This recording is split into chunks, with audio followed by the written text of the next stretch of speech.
Good evening and welcome to Anime-Zing Radio here on Facebook, YouTube, and Twitch. I'm your host, Doug Engler. Joining me in the co-host seat, as always, is our good friend, Mr. Darren Starling. Yellow. Angela will be joining us in a little bit. She's currently on her way home from her monthly game night, and so she'll be coming on and hanging out with us in just a little bit.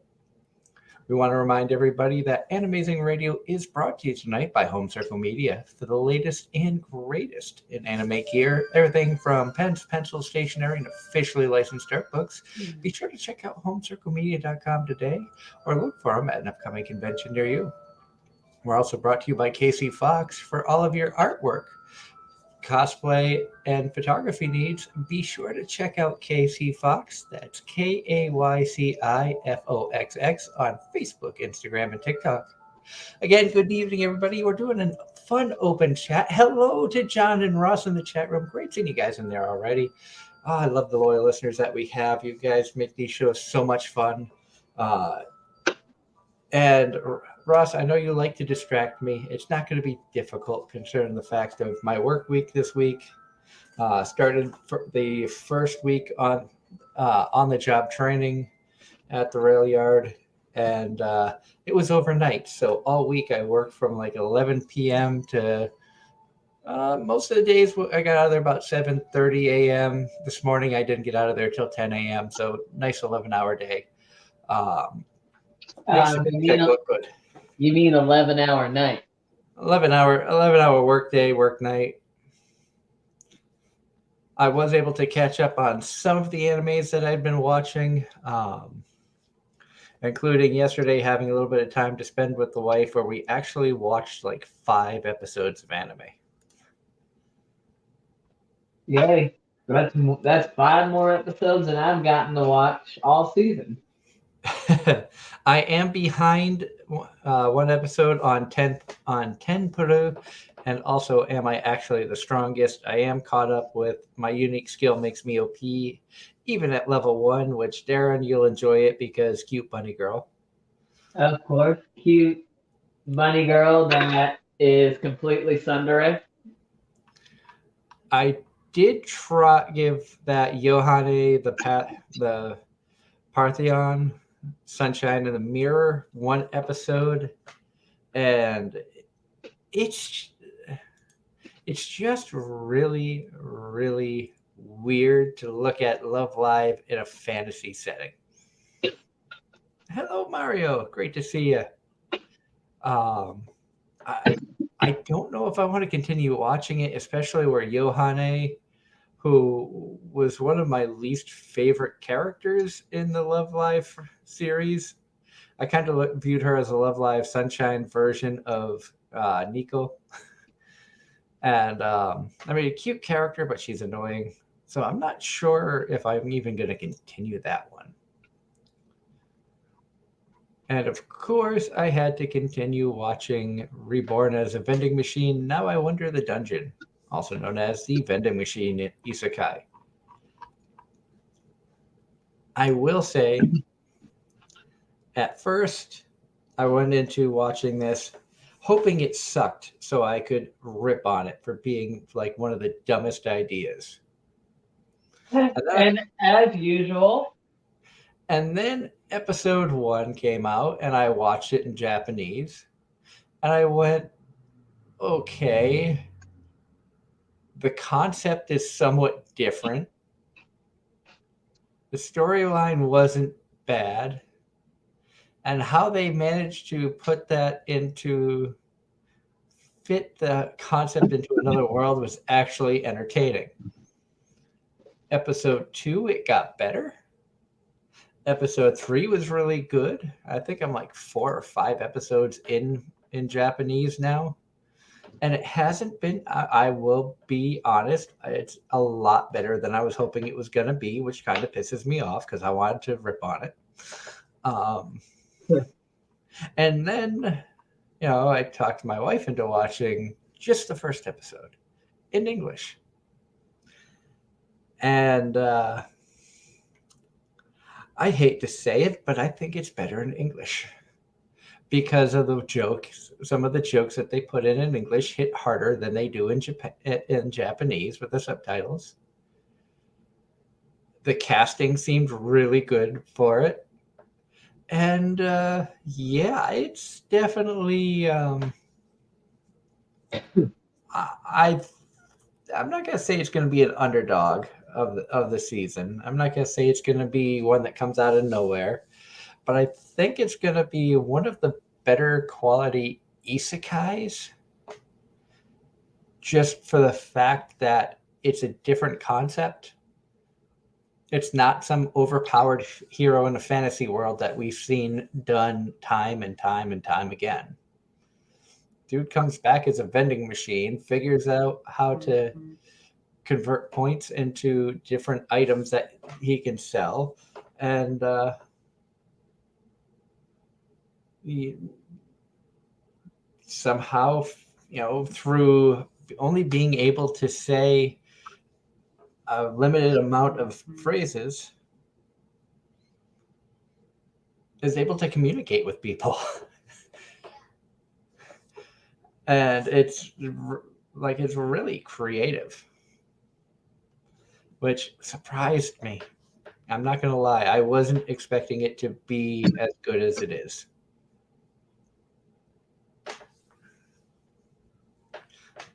Mario asks, how have we been? I have been good. A lot of changes between moving and trying to get used to a new job where my schedule is going to change constantly. I am happy to say that I do have next Sunday off.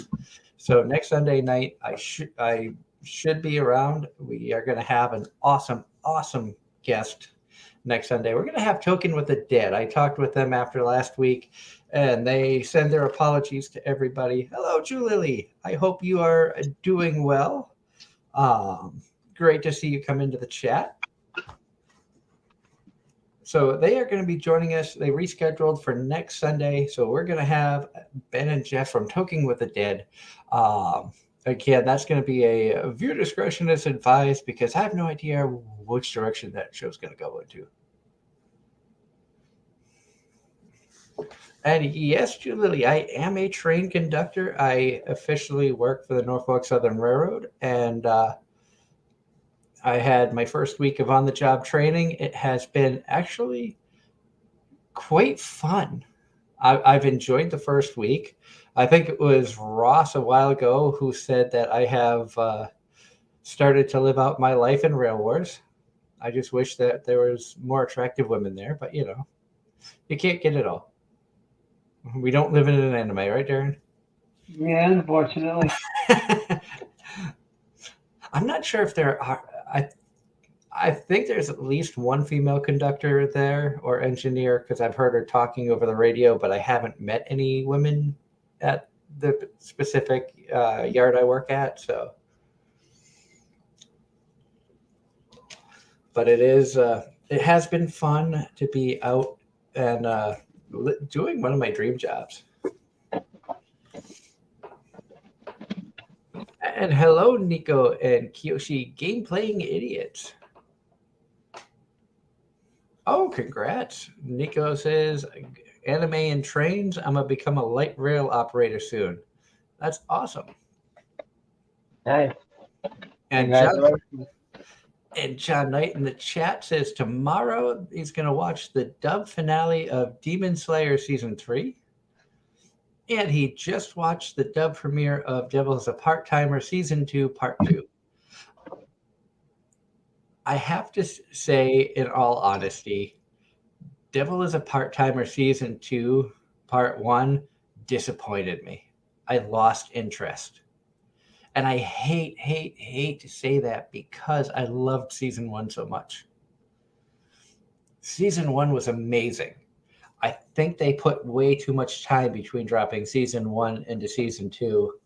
And then you just throw a random kid in there, and it's like, I don't know what any of this is, and I'm sure it's going to get explained, but the story just did not hook me like the original did. And it sucks to say that, because it also felt the same way with Data Live Season 4. It just season 4 was not as good as season 3, which in my opinion was one of the best seasons of Date Alive. And Kurumi is not best girl. Yes, she is. Natsumi is. Nope. We will always agree to disagree on that one. Yep. The difference is Kurumi's got a million friggin' figures of her, and I haven't found a Natsumi one yet. I know they're out there, but I haven't seen one yet. Yep. That's the one bad thing about being best girl. You have too much merchandise to obtain. Meanwhile, you find a girl that isn't viewed by best girl as many, and when merchandise does come out of her, it becomes more special. Mario says Natsumi literally does nothing. That's not true. She's a great manga artist.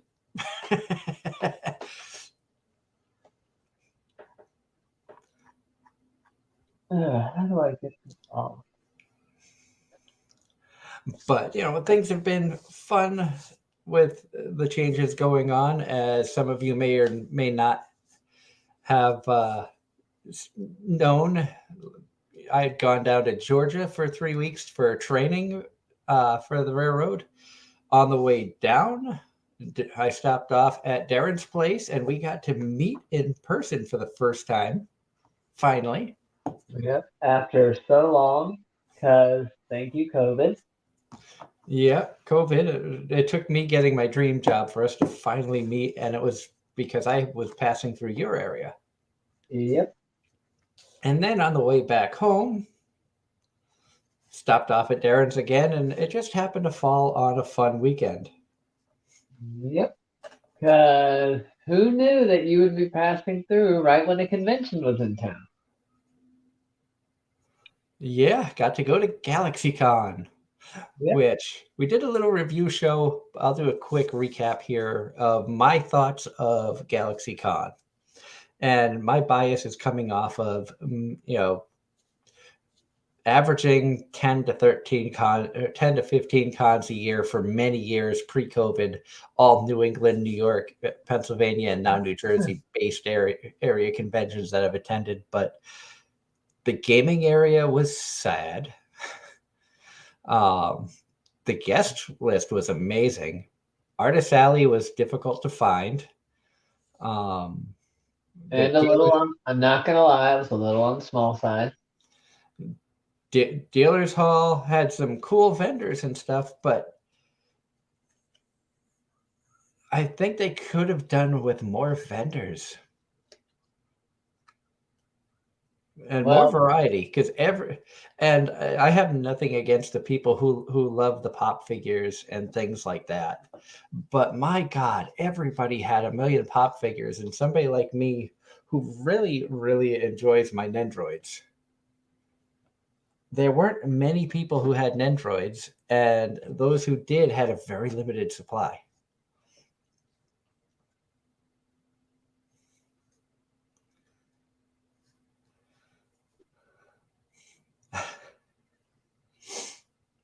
And Ross in the chat says, also, if Doug went down to Georgia, did he meet the devil? And also, I wonder if there is merch of Best Girl of Yoshino. I do have a Yoshino figure from Date Alive. He may not have met the devil, but he felt a taste of hell while he was down there. Oh my God, the temperatures down there were horrible. It was like 90 degrees, 90, 95 degree days every day down there, high humidity. Which made it feel more like 100 something. And Darren Mario is excited. He says, Doug and Darren finally happened. Yes, we finally met and hung out. Yes, the double D's finally hung out. Just not in the way you were hoping.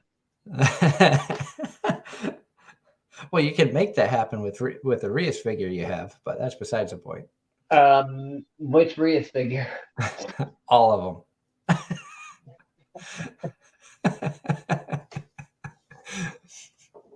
And of course, it wouldn't be me going to a convention without actually getting an autograph. I got to meet Colleen Clinkenbeard and get her autograph, which was wonderful. Uh, I did extend an invitation to her about being a guest on the show. However, due to the fact that she works with Crunchyroll and is constantly busy, she said she doubts that she'd be able to have the time to come on, which it makes me sad, but getting a chance to meet her. So, for those of you who have been playing Rosario Bingo, you can now finish off your card where I have finally met every, either met or interviewed every main character from Rosario Vampire. Bingo or tic tac toe? Both. Because of course we had Todd Habercorn with Skune, we had Alexis Tipton as Outer Mocha, Inner Mocha now with Colleen Clinkenbeard, Kurumi with Brina Palencia, of course Tia Ballard as Best Girl Misere, Monica Rial as Yukari. We've had Jerry Julon, who was the Bat. I think we've had Ruby's voice actor on as well, or I've met her. So all of the main characters I've gotten a chance to meet or interview.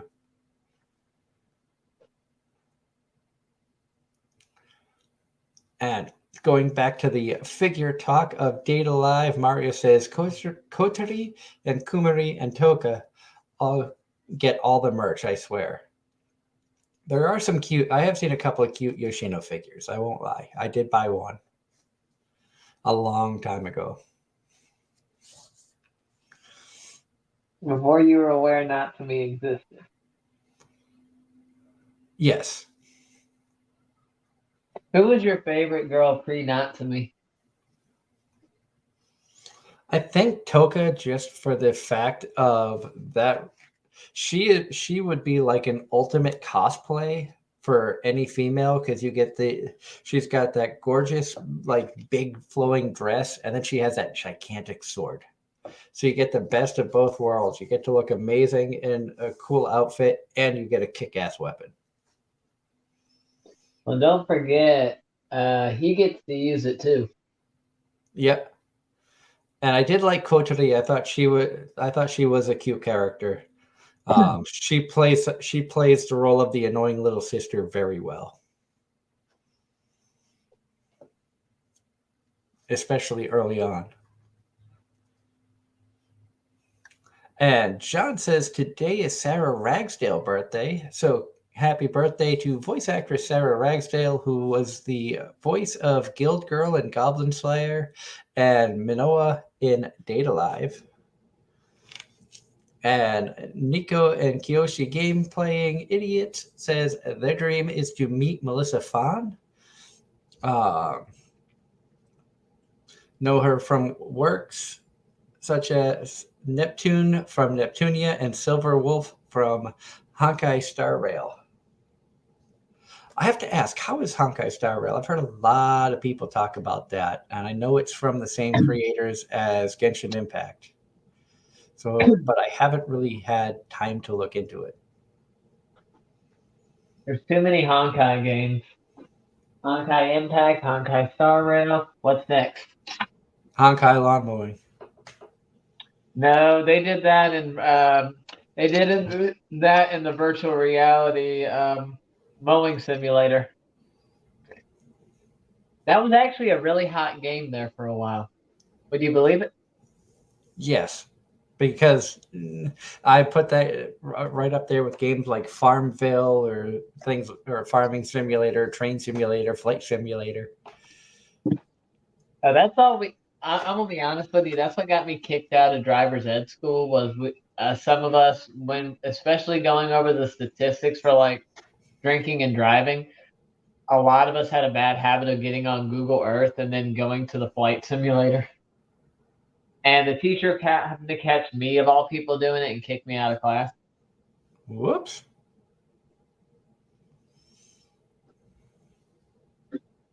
Sharka says that Honkai Star Rail is pretty fun. At some point, I may look into that. I mean, I only have a little bit of time in Genshin, but I need to, with the new job, hopefully I'll be able to work on upgrading equipment, getting a better computer, things of that nature. Once I have bills paid off and things like that, because as most people know, moving isn't cheap. Yep. But I had a very good week working 6 days this week. Ended up with one of my highest paychecks um, ever, which I'll see that in like 2 or 3 weeks. Because the next paycheck that I get, the paycheck I get on the 11th, is going to be for my last week of training down in Georgia. So, Congratulations. and here's a good one for you, Darren. John Knight in the chat says today is National Friendship Day and National Root Beer Float Day. And hello, Angela. Hello, Not a root beer everybody. fan. I do like root beer floats. I am not a root beer fan either. Not your grandfather's root beer makes a great root beer float, but that's also alcoholic. Hello, John. How are you? So yeah. Tonight we've just been having some fun chatting with the crowd, and we've got a wonderfully active chat, which I love it. I love seeing all the new faces. Mario has come back from the depths of the UK. Yay! I'm still waiting to hear that Mario's challenged Connor to a crane game. Oh, God. Did you see the recent crane game video with Kaho? I saw that one. I also saw the one that he just put up doing arcades against Ludwig or with Ludwig in the US. Oh, I don't remember if we watched that one or not. That dropped like 6 hours ago. Then no, we did not. Hello, HH. That's okay. The important thing is you're here and hanging out with us tonight. And Angela, I do have to ask. You've got Yes. Chris Broad's book. Yes. Have you had a chance to look at it at all? I have not opened it yet. It purposely is being saved for the flight. I will have to ask. You will have to let me know how the book is, because Absolutely. I have it in my Amazon cart. I watched a little bit of the most recent Trash Taste where Chris is a guest on there, and they went through reading off some of the titles of some of the chapters. Yes. And one of the titles is Mr. Dick. I did know that. I'm curious as to what that is about. That I don't know. Oh, that's awesome, Nico. HH, now I'm curious. You say you lost track of time reading a new book. I'm curious as to what book, because I'm a book nerd and I'm always looking for new books to read. And for Nico, we had a BNSF engine come into the yard today on one of the inbound trains. And Ross saw the Turtles movie yesterday. I know you said you don't want to spoil it, but was it good? Because I grew up with Ninja Turtles. was it better than the Michael Bay monstrosity?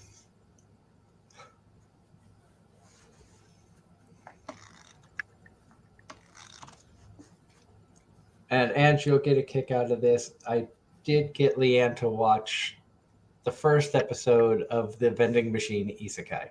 Oh, God. And she's not a big isekai person. We watched it in English. I only asked her to watch one episode, and that turned into watching 3 because it's better than what she expected. Partially because she asked me, she's like, "Are you home?" It's finally something different. It's not your typical overpowered fantasy isekai protagonist. She didn't say to do that. She just it's something that I would say, and having I've watched everything up until yesterday in Japanese. Why didn't you come by here? I'm like, Because you having didn't tell me watched to. this in English with Should I her, have the to? English shows Yes. hit so much better than they did in Like, Japanese. not trying to be mean, but Some of the yes, quirks like, and yeah, so much but were you a know lot what better we're in doing here. Japanese, were Yes, a lot but I better don't in know what English than in exactly you're Japanese. doing. Yeah. And I think you would get a kick out of just watching the first episode. So she's like, Nothing all right, more. I'm like, listen, I Just go, the first next week, episode to see the I have a few results. ridiculousness If that you is like this me or anime, not, and then find just out tell me. there's actually I will. an interesting storyline. It's just the little stuff now, but they're getting sick of going up and down the stairs, and it's 33 stairs. When you do that, up Yeah, and no, down, I like 5 times eventually a day, have you to get sick of it. actually. And they're like, he's younger. Like, yeah, all right. I have to eventually watch new anime. Goblin Slayer season 2 dropped a couple episodes. Wild man. I haven't even watched that. You're better than me. I haven't watched anything this season Neither have I. That's my point. because I get home. It's 9:30 at night. 9 times out of 10, I settle down, and next thing you know, I'm out like a light. And on top of that, I got home early yesterday, but I had to do invoicing. Apparently, well, she's got to try out for the cheese. Yeah, By no, the time- it's And by the time I got done with invoicing, I was ready to go to bed. Like, well, at least you're aware of that. yeah, no. I'm in this. She's going I'm to school for nursing. She's like, yeah, but be. growing. What I've been doing lately is riding my bike to work That's true. and riding my bike home, and then eating dinner, and then it's watch a little bit of YouTube, and then go to bed, or as I'm trying to finish up Final Fantasy 16 before I leave, My brother's trying to finish his second playthrough. do a little bit of that. Well, Because you are going to be leaving the country again. On Friday, I am leaving the country for 2 weeks. Again, Yep. Which makes her really sad because we were able to rebook our guests No. and they chose the weekend and she isn't going to be here. I bet they Yep. did that on purpose. Highly doubt that. That's just convenient. That's just luck of the draw. They didn't want her to yell at them again. If you think that's yelling, No, I'm just poking fun because that was hysterical. I wish the camera was rolling for that. I have not. To answer John's question in the chat, no, I have not actually gotten a chance to watch Volume 3 yet. When I was not able to go when friends saw it in theaters due to scheduling conflicts. But once I have more time, I'll watch it on Disney. And a friend of the show, Giovanni Cruz, is in that. I'm not sure exactly which character she plays, but I do know that she was excited to announce that she was a part of that cast for that. If you know which character she was or recognized her, John, let me know which character she was. I know she'll be mad at me for not knowing, but I haven't seen any of the Guardians of the Galaxy stuff. They're fun.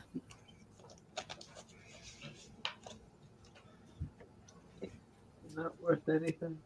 And I think that Giovanni has been doing some more work with Crunchyroll. So keep an eye on some of the shows that are coming out this season, because she may be appearing in a few, which is exciting. She hinted at it but couldn't specify what shows. So,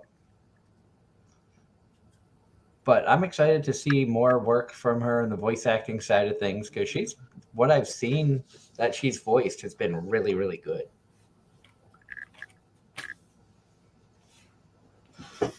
Also, for you How Not to Summon a Demon Lord fans, Christy Rothrock had messaged me not that long ago saying that she got a couple new prints, and one of them is Edelgard from How Not to Summon a Demon Lord. So if you see her at a convention near you, be sure to check out the stuff she's got. Okay, here's a subject from Ross. Okay, here's a subject I'm struggling with. Why is it when you're rich and or popular, do you have set up high prices for guesting at a Comic-Con? There's more. This is the,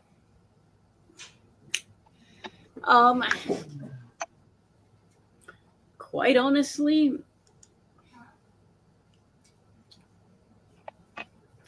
there's something I want to say.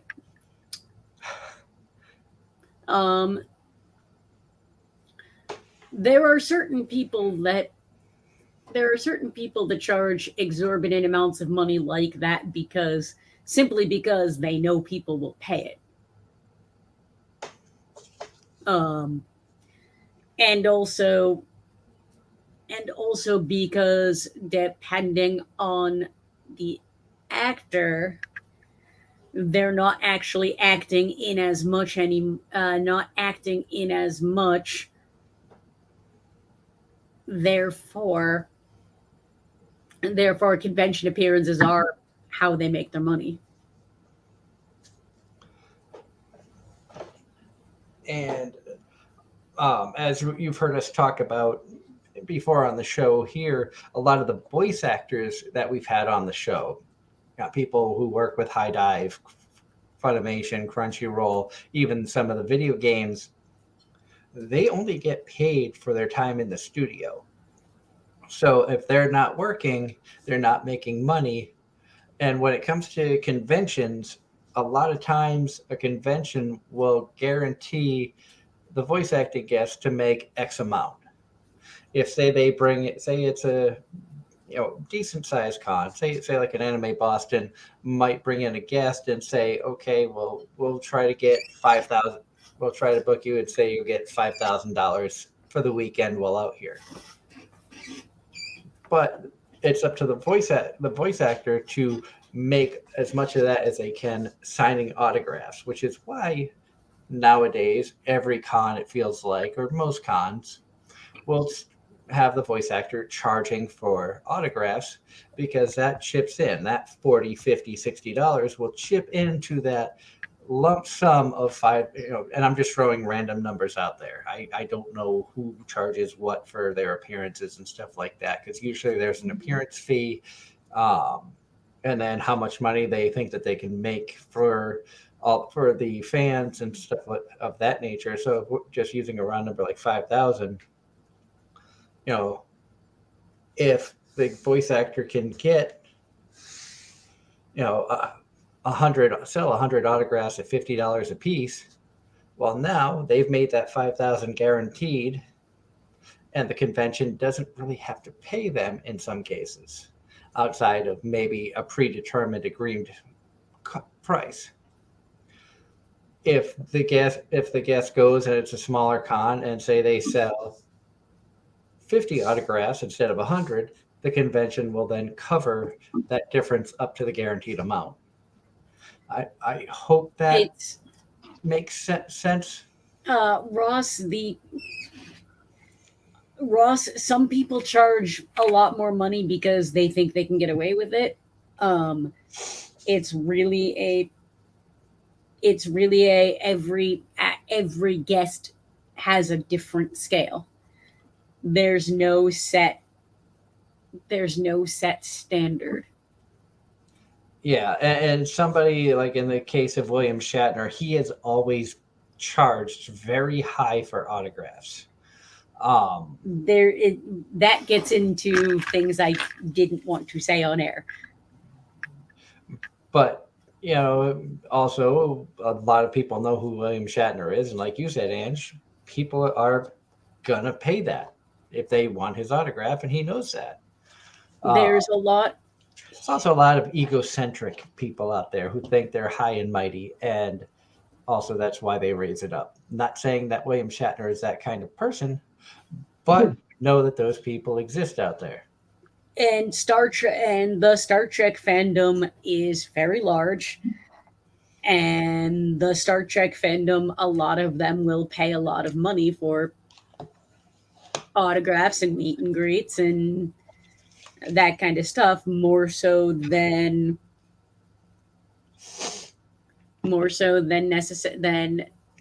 other fandoms. One funny story from GalaxyCon that happened when Darren and I went out there on the Friday. We were going around, and in the guest area there were some celebrities that I knew from previous conventions, people we'd become friends with, including Barry Boswick, who photobombed my wedding. So I went to the Barry Boswick table to chat with him, showed him the picture, and he remembered us and was, said hi to the missus and see if we were still together and everything like that.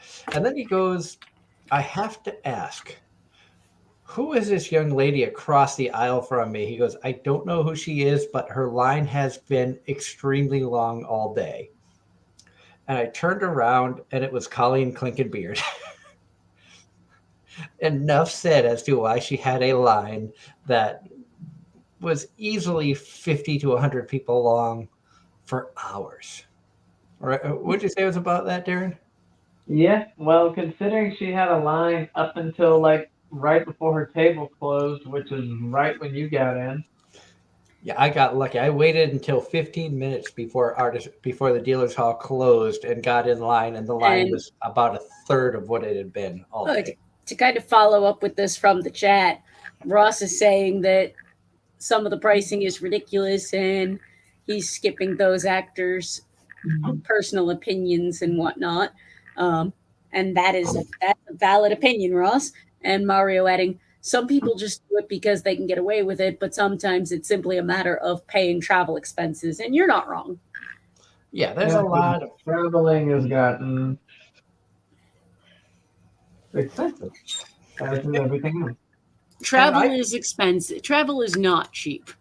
And to give you an example of how expensive it could be to bring a voice actor to a con, and with what we did bringing Christy to Rail City this year, she did it kind of as a favor because we're friends. It was able to get her trip out to New England for the first time and stuff like that. The flight alone was almost $1,100 plus baggage fees. Then you figure hotel for 3 nights, food, and some of the other expenses. It was an expensive, and that was just for one person. There was no, appearance fee that you normally will get when working with voice actors or talent agents. There was no guarantee of making X amount. She did it more of a favor to the show and a way to hang out with us, and had a fun weekend chatting with her. She is absolutely an amazing individual. If you get a chance, and I mean this wholeheartedly, if you get a chance to see her at a convention near you, do it. She is such a ball of energy, so much fun to be around. She made the weekend so much more enjoyable and really made me extremely happy to know that I chose the right person to help the dream come true of bringing a voice actor to a con. I know, Darren, you weren't able to make it up, but Angela got to hang out with her, and I don't think I'm wrong in saying that it was just so much fun to watch interact with her fans and everything else.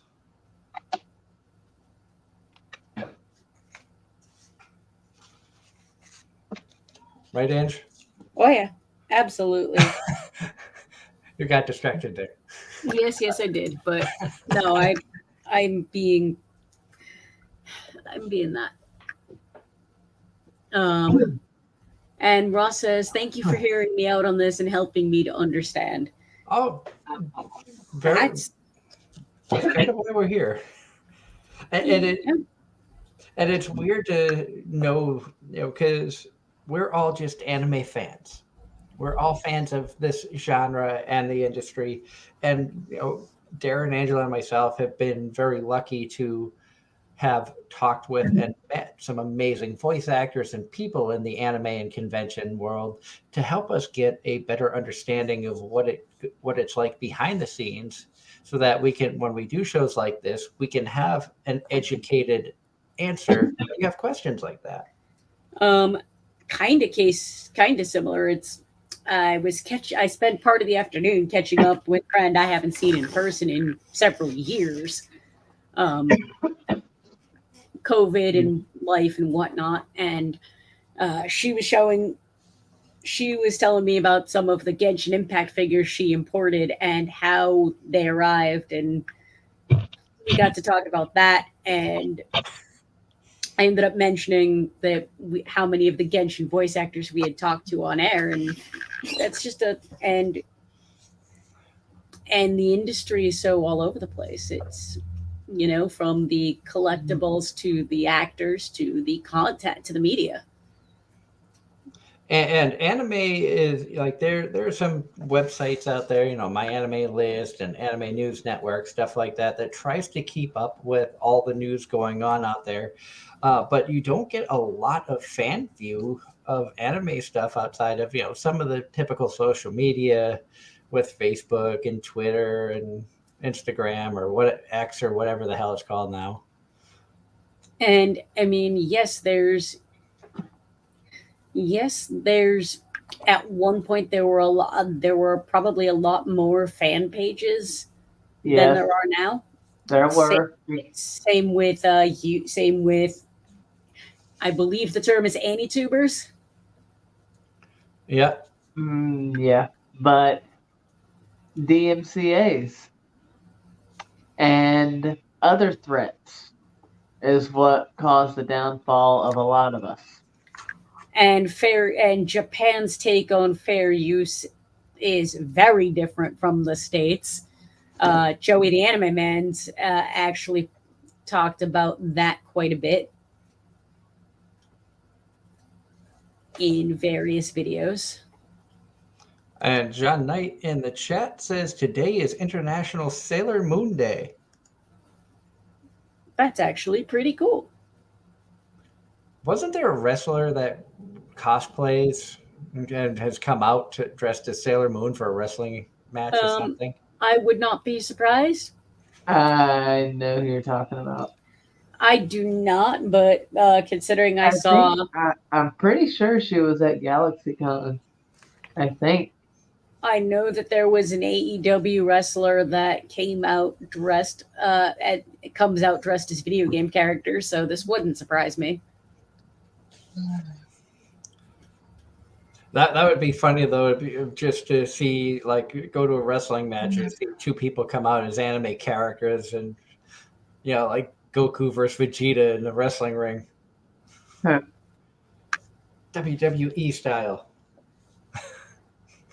Well, they used to have that. It was called the World Martial Arts Tournament, but you got to go back to Dragon Ball for that. And another question that was brought up, and maybe somebody in the chat can help answer this. A friend of mine messaged me and asked, since the merger with Funimation and Crunchyroll, when animes are dubbed, you don't get the English cast list at the end of the episodes anymore like you used to when Funimation did it. And part of me thought that it was because of the fact that the dubs are put out sometimes the same day or within a couple weeks of when the Japanese episode will drop for the same show, and they may not have time to do all the editing at the end to put on the guest list. But I would feel fairly confident they'd at least be on the Blu-ray editions or issues.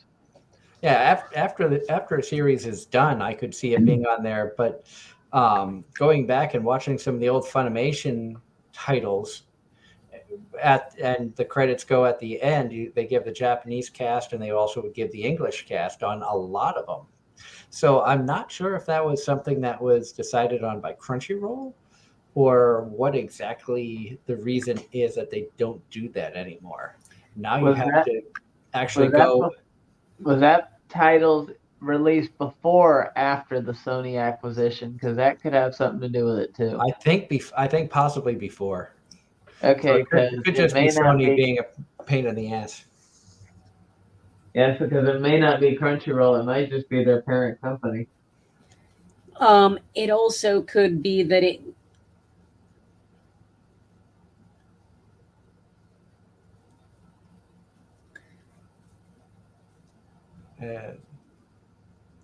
John says his guess is most of the new dub voice actors are not into social media. It also could be that they don't do it episode by episode, but will put it up when the show is over. Because there's a lot of Or times, like when especially like the last episode of the season, it'll go up. Potentially. I haven't really paid that much attention. Well, I think they used to have two releases. They had the immediate release after they simuldubbed it, and then they would have a more ratified final product that within the next couple of days.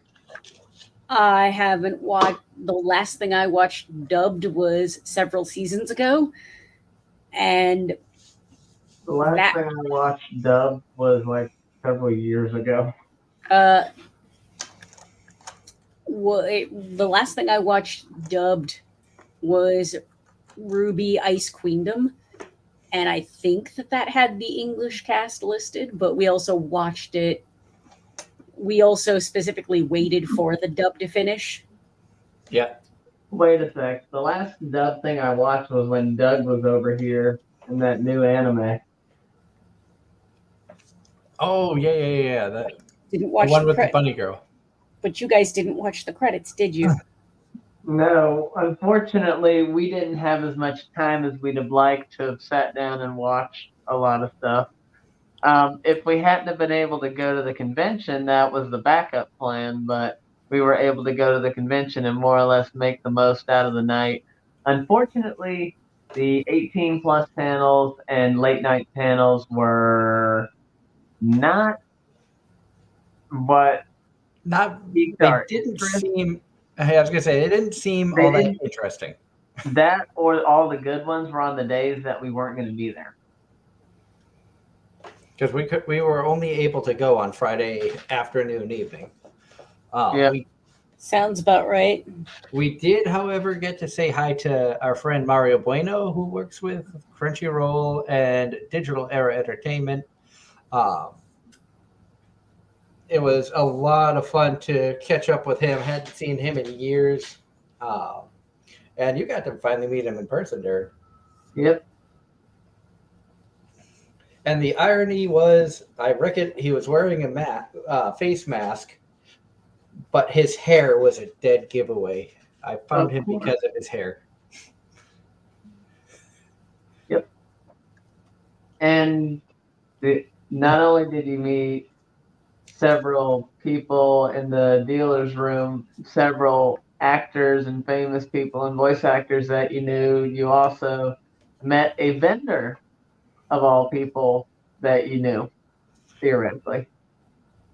Yeah, and there was also a cosplayer that I knew a picture of hers, but didn't know who she was per se until actually seeing her there. And it was like, oh my God, you're an amazing cosplayer. Come be a guest on my show.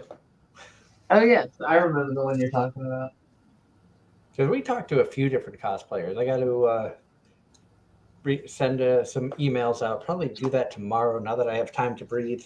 Because I'm having today and tomorrow off. I don't have to go back to work until Tuesday at 3 p.m. I have to go back. Tomorrow's my only day off this week. But at least I'm caught up on all my project work. And now I need to find more projects. Watch some anime. That would be one of them, but I'm trying to squeeze in as much money as I can so I don't have to work as hard this winter. Understandable. Agreed.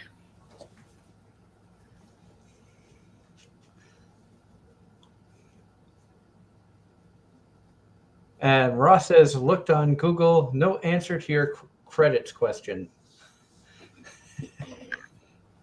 So it's kind of at the point now of, especially watching shows in English, I'm still hearing there's so many new faces and voices out in the anime world that I'm going to have to continue to do more research and see if we can continue to find more up-and-coming voice actors or newer faces in the anime industry about bringing them on the show because I think it's been a while since we've really had like a new voice actor on the show.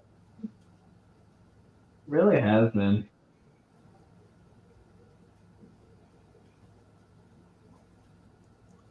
I do know next week that having Token with the Dead, it's going to be their first official time as a guest on the show. They've appeared on our live streams many a times. Go right ahead, Mario. If you have a list of voice actors you'd like to see us try to bring on the show, I'd be more than happy to reach out.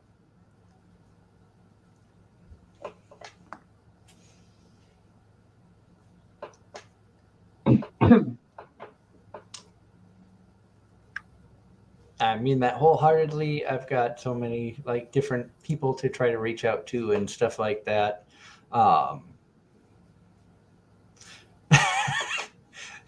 Marta's like, I got this. Yep.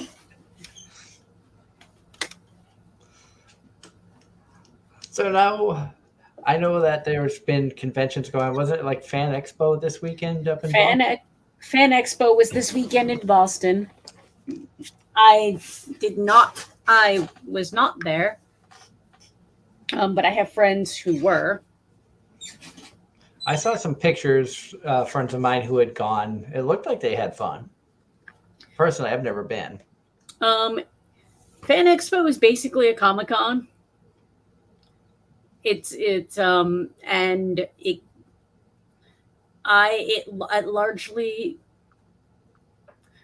largely between the ticket prices and it being so close to my trip is kind of why I just didn't bother. That, and with said upcoming trip, just so much going on, trying to get everything done. Understandable. So are you planning on watching some anime while on your flight?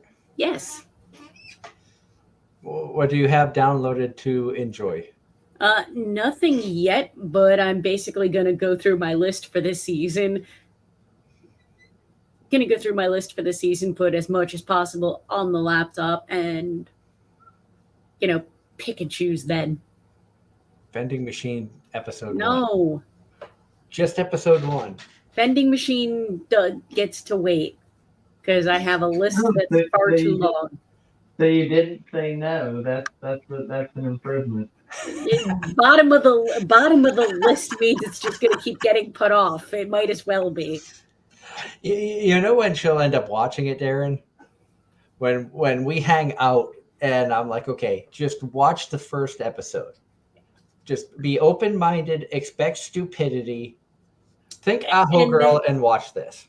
And that's not setting a very high bar. That's setting a very low bar. Well, I want to set a low bar because I set a very low bar to it, and it's actually better than I expected. See, I just have too much backlog, and same here. And I still get crap for not watching Jobless Reincarnation. And here's the thing.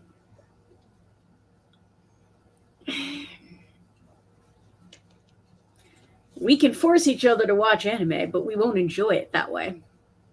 Oh, I know.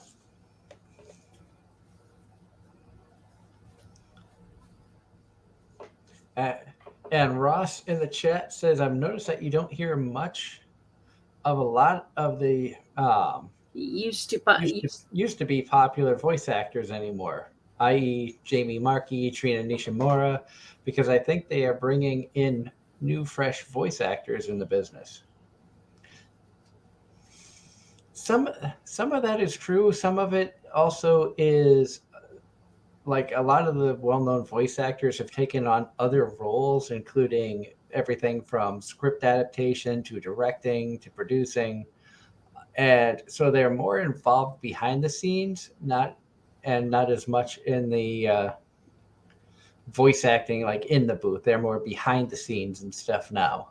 And Mario is pointing out that Jamie's at Gearbox.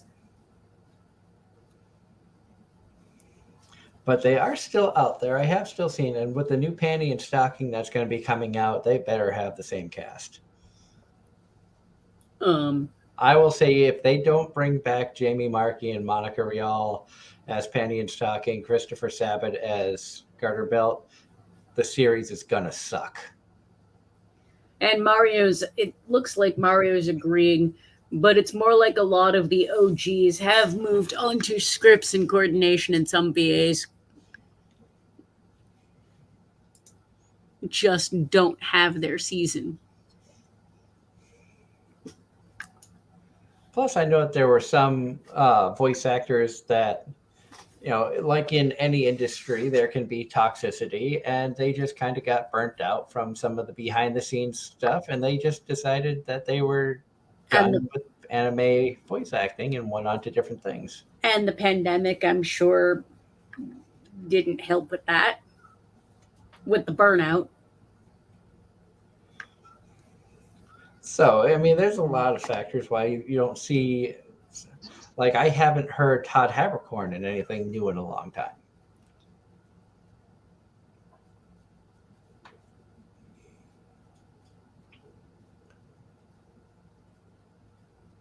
And I got your list, Mario. 1, 2, 3. I know 3 of the names on this list.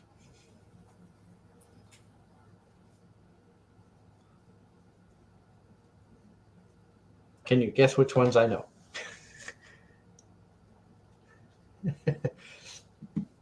Considering I had, nope.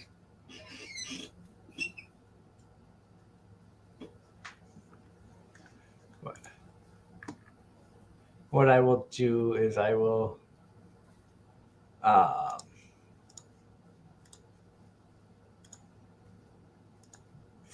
will forward the that message on to you guys so that you can see.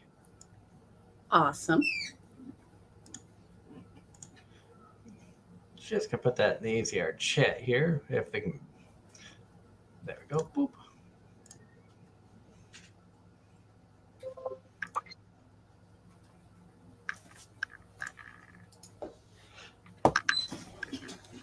But lots of good stuff going on. I know that the shows are still creative out there.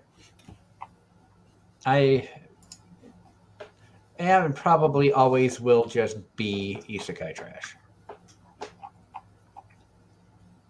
Especially if they keep throwing stupid concepts out like being a vending machine.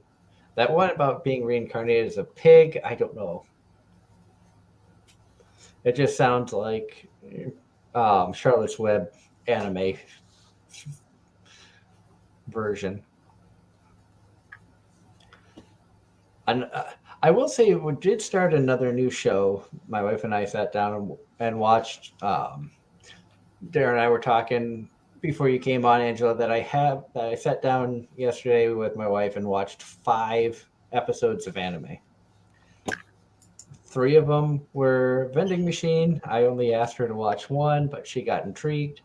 And then the 2 episodes of an anime called Saint Cecilia and Pastor Lawrence. That was a show that I was going to skip. Ross? I've heard good things about that one. It actually is really good. Ross, Happy Marriage is on my list. An episode or 2 might get watched this week. Yeah, my wife's been enjoying that one. She said that one's really good. And Mario's having chat technical difficulties. And he says he can't wait for Reincarnated as a Train. Doug, if you don't watch that one, I'm going to give you shit. I would watch it just because Train. Exactly. That's why I'm saying if you don't. That's why I watched Rail Wars, because Train. Exactly. And you could tell that I was more of a rail fanatic than anything else, because the first time I watched it in its entirety, I was more interested in the train aspect and forgot that it was ecchi. About to say, but Rail Wars is all about the plot. Plot? What? Yeah, plot and trains, but mostly the plot. Yeah. For me, it was mostly about the trains. The first time I watched it, I had to go back and rewatch it again. I'm like, oh, yeah. Why don't I remember it being this ecchi? Good God. You were too focused on trains. I was. Yep. And that kind of gets into things sometimes just hit differently when you go back to watch something you've seen before. Yeah. Yep. There are some anime that even when they're airing, I gotta watch multiple times just because they'll jam so much context on the screen that I gotta read. Because It's I love the translator notes, like that. Like that can make or break a scene, in my opinion. like for me, um, Gundam Wing. I prefer watching things subtitled for the most part. Gundam Wing, I tried multiple times and could not get through it subtitled because of how much was on the screen, trying to keep up with both the subtitles and the action sequences. Ended up having to watch it dubbed. And then you have Bo Fury, where you have to pause at the end when they do the chat so you can read what they're Yep. saying. But we pause it, read it all, laugh about it, and then keep going.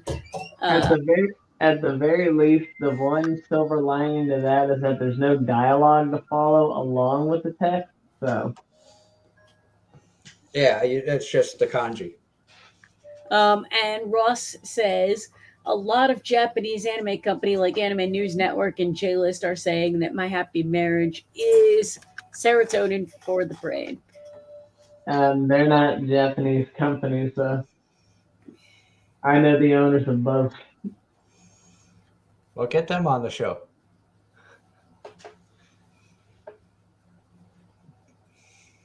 We should have you reach out to them and be like, hey, you want to come on and do an interview? Yeah, get Zenil and get. I think I don't know the owner of J List, but I know one of his partners, Haruhi. He had a huge following, and then he ended up getting hired at J List or subbed out by J List. I forget what. I think he ended up becoming one of their chief editors. I don't remember. It's been so long. I know all these people, but I ain't talked to them in years. That would be kind of neat, though. Just future guest ideas, stuff to throw around. Let's get like a, one of the higher ups of ANN or J List. Maybe reach out to even some of the Japanese anime companies themselves. My bad. I don't know the people at ANN. I know the people at My Anime List. My bad.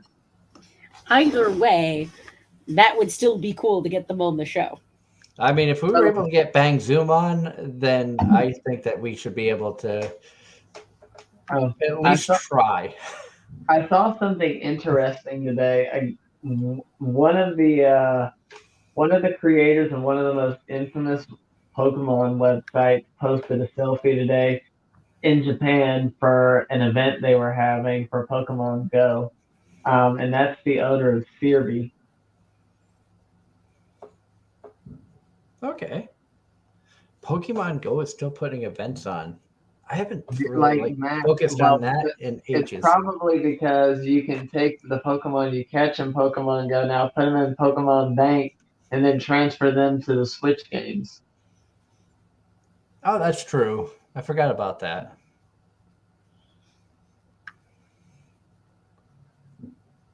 Still waiting on Ange to get on that Pokemon bandwagon. I wish I wish She's y'all like, would nope. I wish y'all would find your 3DSs and play some of the older games. Because, in my personal opinion, my favorite games that came out after the original Game Boy games was probably Platinum, Heart Gold and Soul Silver, and Omega Ruby and Alpha Sapphire. Like, Omega Ruby and Alpha Sapphire was peak. I love those games so much. The mechanics were so balanced. There were very few flaws in those remakes. They were lovely. Outside of Pokemon Go briefly, I've never played a Pokemon game. And Not I've even on an emulator. nope. zero interest, actually. And Bless you. and if I'm being honest, any game I've tried playing on a handheld system just did not work for me because I didn't grow up with it. I didn't get my first Game Boy until my 5th grade year. So that was 2005, right before the DS came out. Somebody bought me a DS and a copy of Dragon Quest 9. Specifically the one where they introduced, playing with playing online with friends. And yeah, you could hear the background, but him telling me I'm correcting me, kind of. It's either 8 or 9. Yeah, I don't remember if it was 8 or 9, but basically someone bought it for me. I played for all of 10 minutes, could not do it, and eventually ended up basically reselling it back to GameStop because I wasn't going to use it. Speaking of which, I really feel bad that I didn't pay as much attention to the Game Boy game counter at GameStop back then, for the simple fact that those copies that they got are worth way more now than what they were. Yep. I'm gonna be honest with you. Pokemon is one of the few games where what you pay for it in store is actually less than what they're currently valued at if they're original games. Final Fantasy, certain Final Fantasy games would be up there on that short list. Now, That reminds me. I still have the boxes for most of those games. They're in my drawer at the house. If you actually wanted to, if you have some of the original games in their original packaging and it is in good condition and still works, you could sell that and make money. Oh, I know. The problem is I still play them from time to time because nothing beats playing them on the original system they were designed for. That You can emulate them all you want, but there's nothing beats the original. and Ross in the chat said that he was in the shower when we were talking about this earlier, Darren, but this is his order of waifus from Data Live. Oh Lord. He said number 1 is Yoshino. Number 2, blonde girl with the keyhole powers. Can't remember her name. Number 3 is Choka. 4 is Miku. 5 is Kurumi. 6 is green hair girl. Green hair girl is Natsumi. And 7 is Kotori. How is Lesbo above Kurumi? That's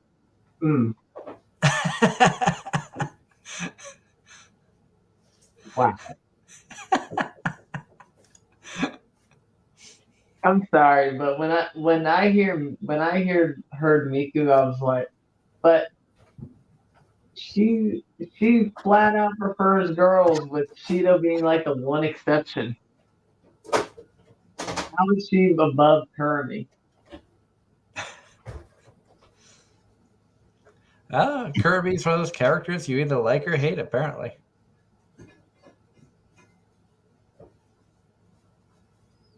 Ross's personality. But I'm gonna be honest with you. When I watched it, she had the worst personality of all of them.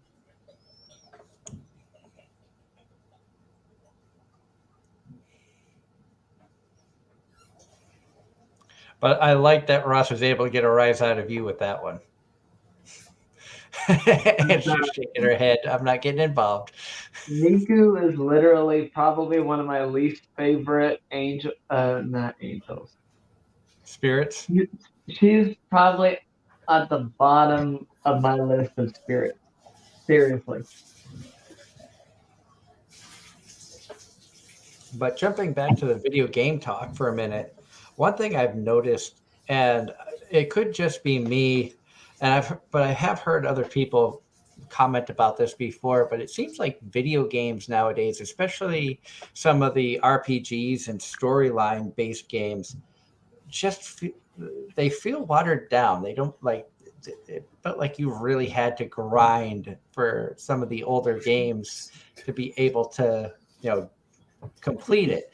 Now I'm hearing people being like, oh, I completed this game in 20 hours, where I remember games that was taking you 60, 70, 80 hours to complete.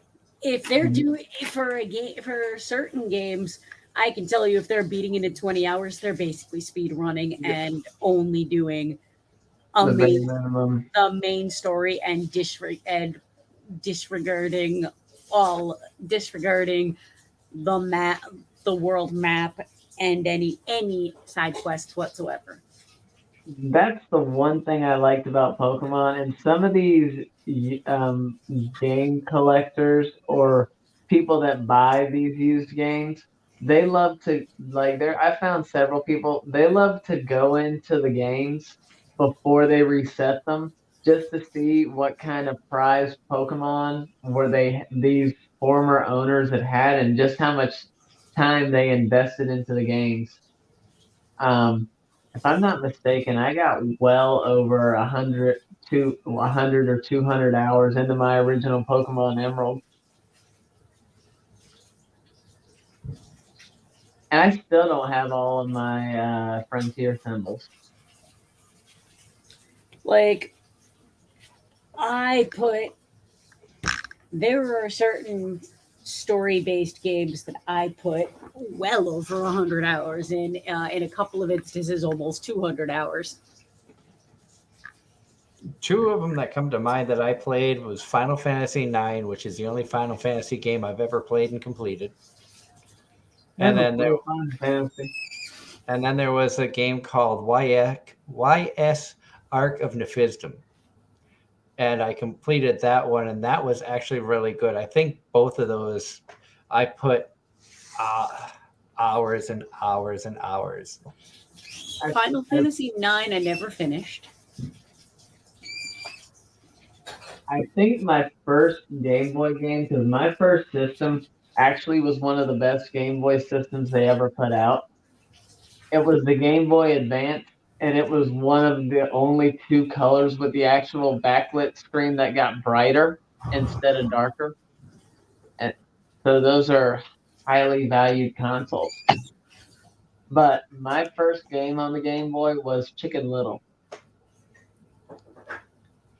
And HH in the chat says games are more like movies now than games. Well, some of them anyway. My first console was a PS2. I grew up without video games. I was in my middle 20s by this point. And the first game I played start to finish and complete was Final Fantasy X. And that game has a soft spot in my heart and will always have a soft spot in my heart. But as I grew up reading a lot of science fiction and fantasy, RPGs as a whole and a lot of JRPGs, those are the kinds of games I tend to enjoy. It's kind of ironic you don't enjoy Pokemon for the simple fact it's exactly that style type of game. I never got into them, and watching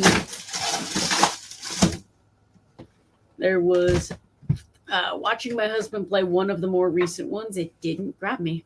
Well, to be honest, the more recent ones are not as good as the originals. And he was standing right next to me and subsequently asked what game. I started in Gen 3, which is kind of late, but I did go back and play the original generations, and they were way harder. And also, that was when the mechanics of the game were not as consistent. They didn't fix a lot of stuff until Generation 4. I don't even want to say what my first console was because I will really age myself. I mean, was it Atari, Doug? It was ColecoVision with the Atari adapter. And I say ColecoVision, and half of our audience went, "What's that?" They've never heard. I bet a lot of people have never heard of ColecoVision. And the controller for ColecoVision, like people know the Atari with the little joystick and the button. The ColecoVision looked like a phone with a dial. You had a number pad, 1 through 9, with the pound and the star on the bottom, and then a dial. And that's how you played games. And that's what I started off playing. And then it was the best Christmas ever when I got the original NES with the first Super Mario Brothers, Duck Hunt, and Track and Field. I had my first, or the only times I played video games before moving out of my parents' house was with friends who had them. And I have memories of playing Halo on somebody's original Xbox. And that's how the amount of times I suicided, basically realized that I had to go into the options and invert the controller. So the picture I just put up on screen is the ColecoVision. Wow. With the original Donkey Kong. And the little slot that's on the side of it in front of where the cartridge goes into the top, that's where you could plug in an Atari adapter and play Atari games through your ColecoVision. So that was my first video game system.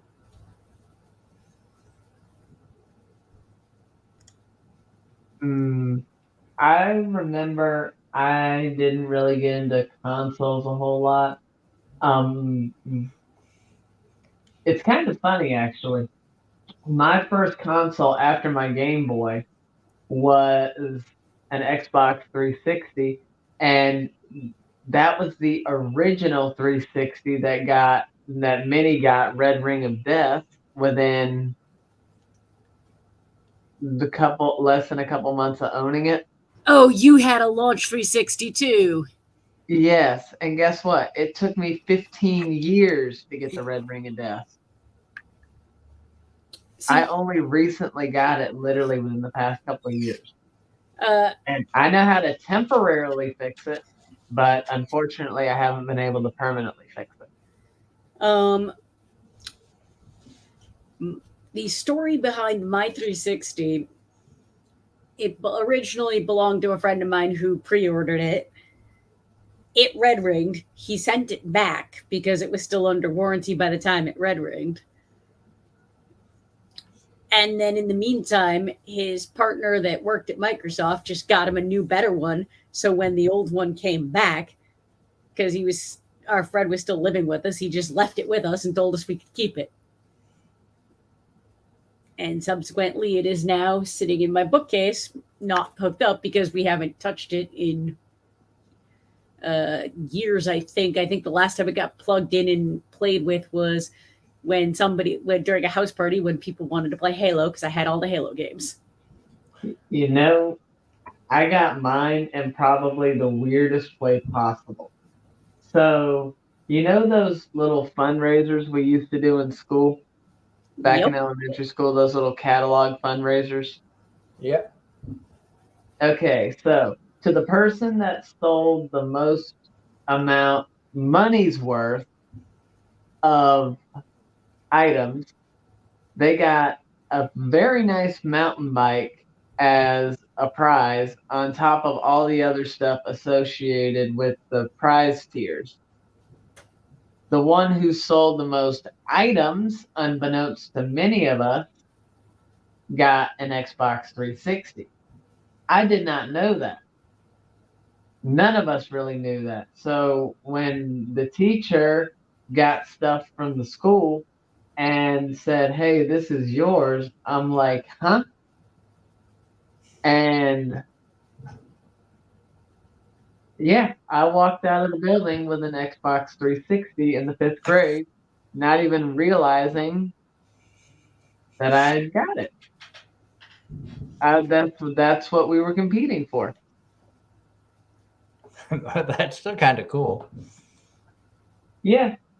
And then my first game for it was Cars, right after the movie had come out. And I spent a lot of hours into that for the simple fact it took me forever to get a memory card for it. So 9 times out of 10, I couldn't save the game.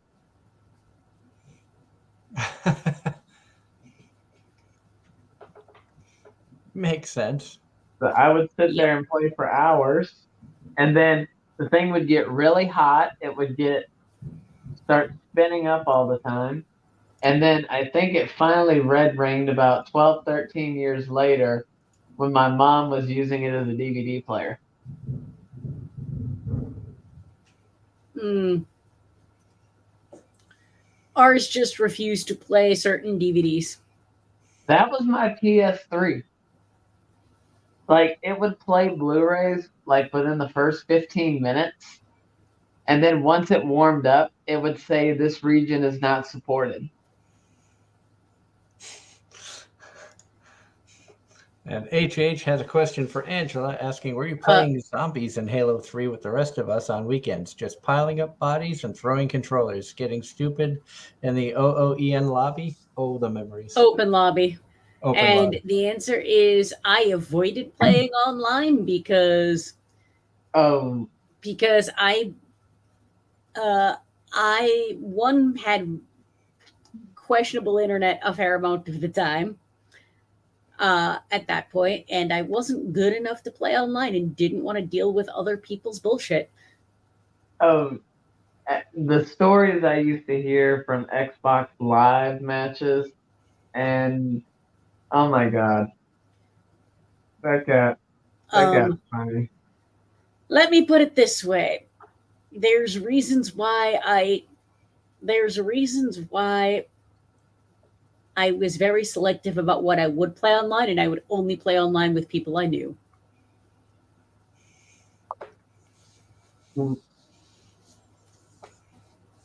And now that's just RPGs.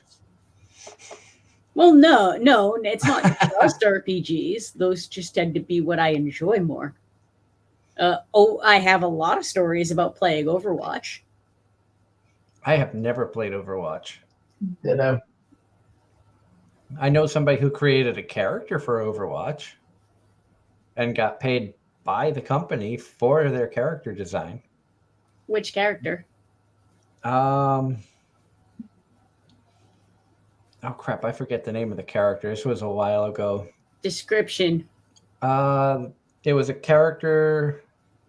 I think it was a black character that had, like, I think there's a skin condition with some black people where their skin, the pigment of their skin can change colors and be lighter and darker in certain places.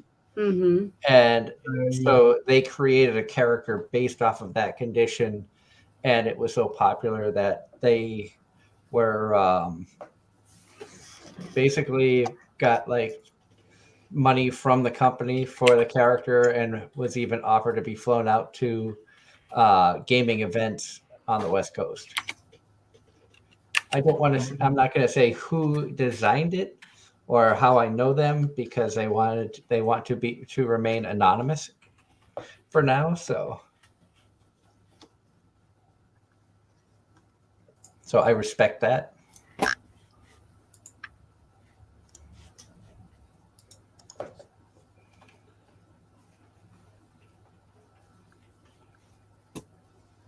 Oh Lord. I was just remembering whenever we went over to my mom babysat or watched these kids back in the day. And they had, I think, a PlayStation 2, I want to say. And the game I remember them playing and I enjoyed watching, I think it was Sly Fox or Sly Cooper. Sly Cooper. And they let me try. I was young. I couldn't even get past the tutorial mode.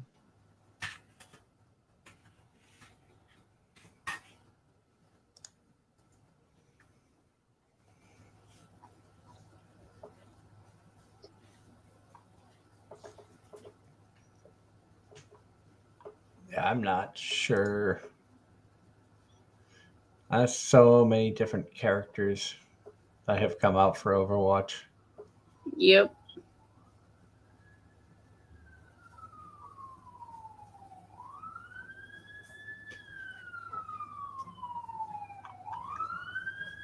But if I remember it, I'll message you.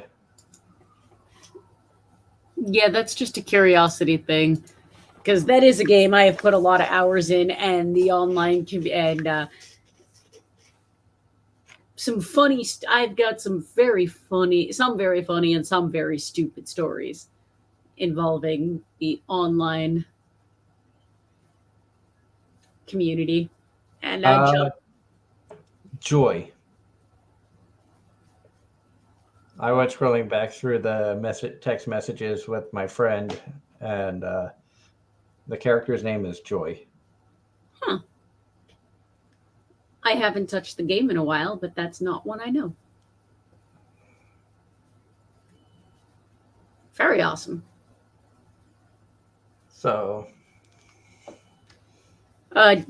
Changing gears, John Knight in the chat. Have you ever cried while watching anime? Yes. yes. Very much yes. Yes. And I hate to say it, the first anime that got me was Fairy Tail the movie. The first anime that made me cry was the movie Grave of the Fireflies. Okay, I'm trying to remember the first one that made me cry, but the most recent one that made me cry was definitely Violet Evergarden. And most of y'all in the chat will know which episode I'm talking about. I have to say the one that got me the most recently might have been My Roommate is a Cat. And I hate to say that, but because of like being an animal lover and seeing some of the stuff that Haru's family had gone through when they were like basically abandoned and just kind of orphaned, and she lost like family and stuff like that, it just kind of, I felt sad for the animal side of things. I think for me, one of the more recent ones that made me cry was there were some definitely emotional scenes from Opus Colors that made me cry.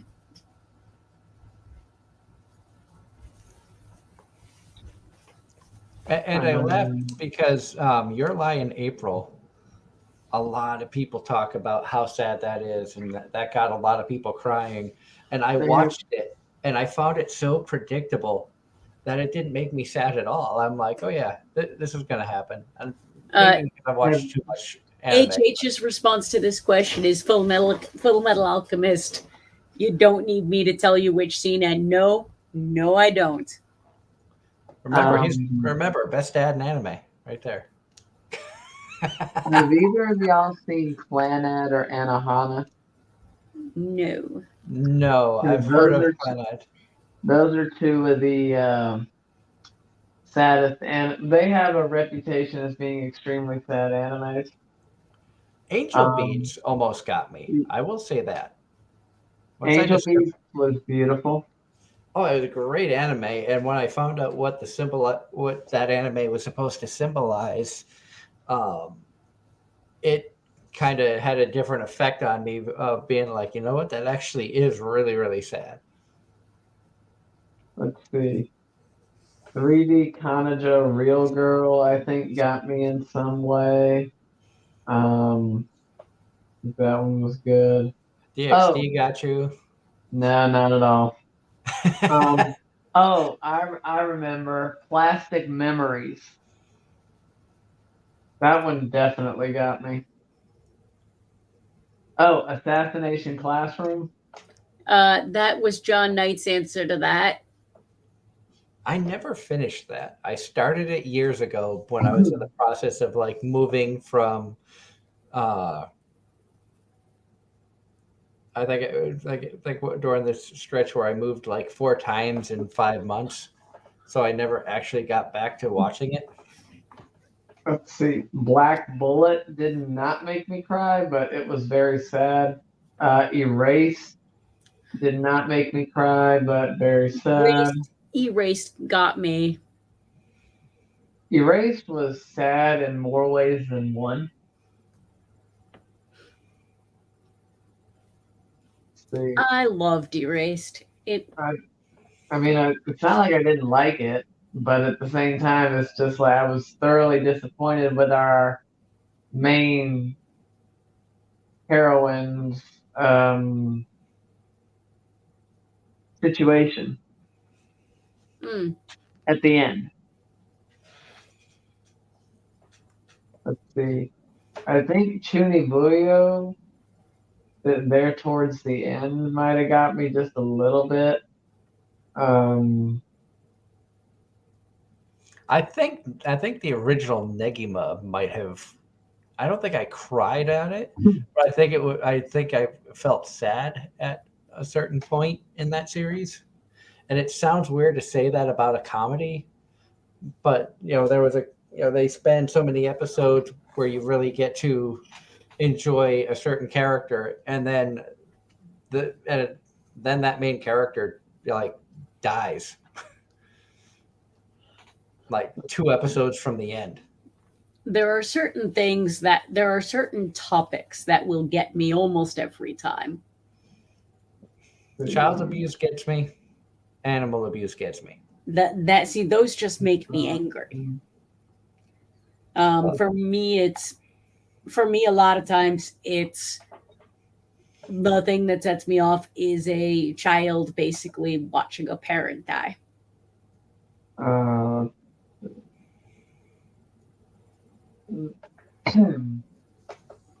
That's a thing that will often get me teary-eyed. You got me going down my anime list here, Doug. Thank you very much. Well, they got me going down my list here of everything I've watched to see if I can find anything that actually made me cry. And so far, 1 Week Friends. That was very wholesome, and I think got me at least once. Let's see. Kaguya had me in one instance, I think. Maybe not. I don't remember. Let's see. Definitely not that one. Absolutely not that one. Your Name brought me to the verge. A Silent Voice. Now that one did. Have either of you seen A Silent Voice? No.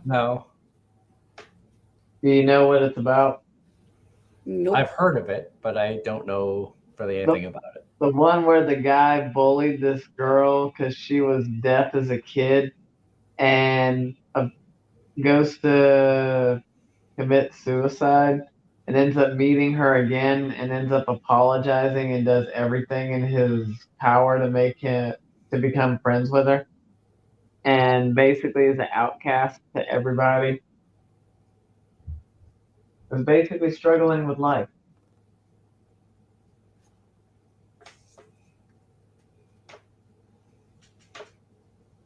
It's a very wholesome show. Let's see. That one, no. Oh, I got a new episode of Classroom for Heroes to watch too tonight. So I got 3 shows I need to catch up on. Classroom for Heroes, Tenpuru, and Am I Actually the Strongest? I know when we did our preview of the summer anime, I'm like, I don't have much I'm watching. I'm just sitting here looking, and it's like I've got 1, 2, 3, 4, 5, 6. So I'm actually watching 6 shows right now. I think I was only planning on watching like maybe 2. And I hate to say it about that Saint Cecilia and Pastor Lawrence, but it actually gives off very similar vibes to the Saint's magic power is omnipotent, and that was a fantastic. That's getting a second season, I believe.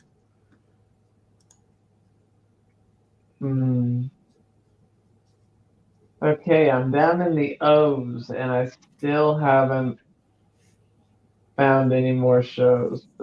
Okay, I think I mentioned Plastic Memories already. That was just.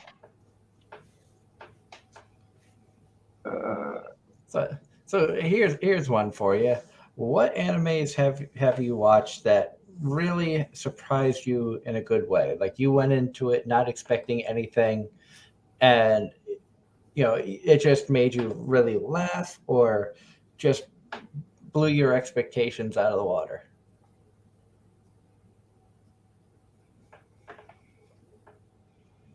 Now I'm making you think. Because we all have those shows that you hear good things about. You go in with high expectations, and sometimes they live up to it, and sometimes they don't. But, and what made me think about that was, coming at Bocchi the Rock a couple seasons ago came out of nowhere. Nobody talked about it. Nobody paid any attention to it. It came out, and everybody loved it. I get to drop the rating on that one. Honestly, I think for me, the one that I had zero expectations going in, and was pleasantly surprised, probably Both Fury. Maybe Any season, Ross. Maybe Terror and Resonance. Just Both Fury, or no. Oh, there was a recent one. There was a recent one that that wasn't my pick. Oh, Thursday Ray Children is one of mine. That's definitely one of the better ones that. Honestly, Skip and Loafer might be one of my more recent ones. That was actually AJ's pick. I wasn't 100% sold on it, and it was fucking fantastic. And I maintain both of you should still watch that, because I actually think both of you would enjoy it. Oh, here's one for you, Angela. That's been quite a few years since this one has aired. Dream Eater Mary. I don't know that one. I've heard of it. I've talked about it several times. It's one of those ones that you really don't realize how good it actually is until after the fact. Well, one of my biggest surprises, and it was an anime I wasn't going to watch because I had a preconceived notion that it was going to be something completely different than what it turned out to be, and that was Smile Down the Runway. Because from the title alone, I thought it was going to be like America's Next Top Models type nonsense, or just something completely stupid, and it ended up being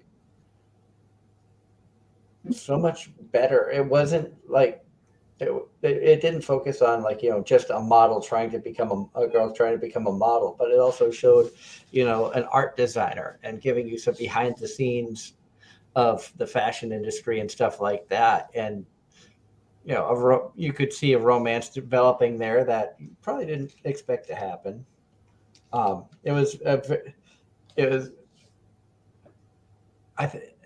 If I had to compare it to something that we've all seen, probably My Dress Up Darling. Very similar vibes, and the fact of you've got a pretty girl who wants to, in Marin's case, she just wants to cosplay her favorite characters, and Smile Down the Runway, it's a girl who's too short, too skinny, doesn't really fit the idealistic model, but finds ways of making it work to where she can actually get on the runway and a guy who wants to be a fashion designer and design clothes and finds a way of making that happen. And that was really, really good. Of course, Realist Hero, I've talked about a million times. That came out of nowhere. That was a show I watched because I was like, oh, it's got like a cute animal type girl on the cover. Let me just see what this looks like because I'm intrigued who this particular character is. And that easily jumped into my top 5 anime of all time. Maybe Dora Hetero for me. Why did I Went think you were into going to say Dora the Explorer? When you said Dora, I'm like, the Explorer? I said Dora, not Dora. Oh, Dora Hetero definitely went into it with very low expectations. Actually turned out to be one of the best anime that season. Highly slept on. And then another one, maybe the Death Parade, which actually is one of my highest rated animes of all time.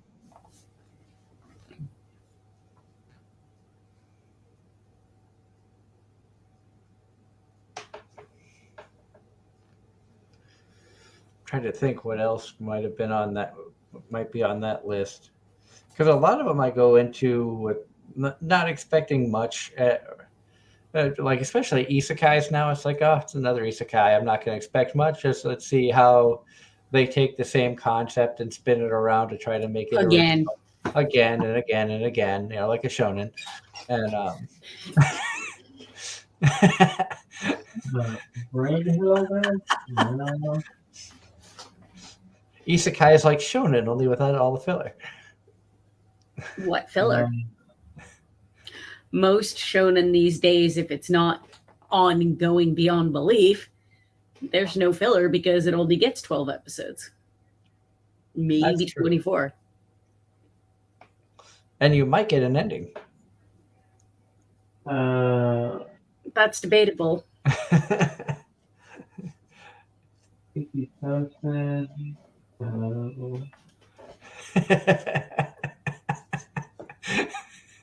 I had to throw the shonen out there. I know. But there's very little new ongoing shonen.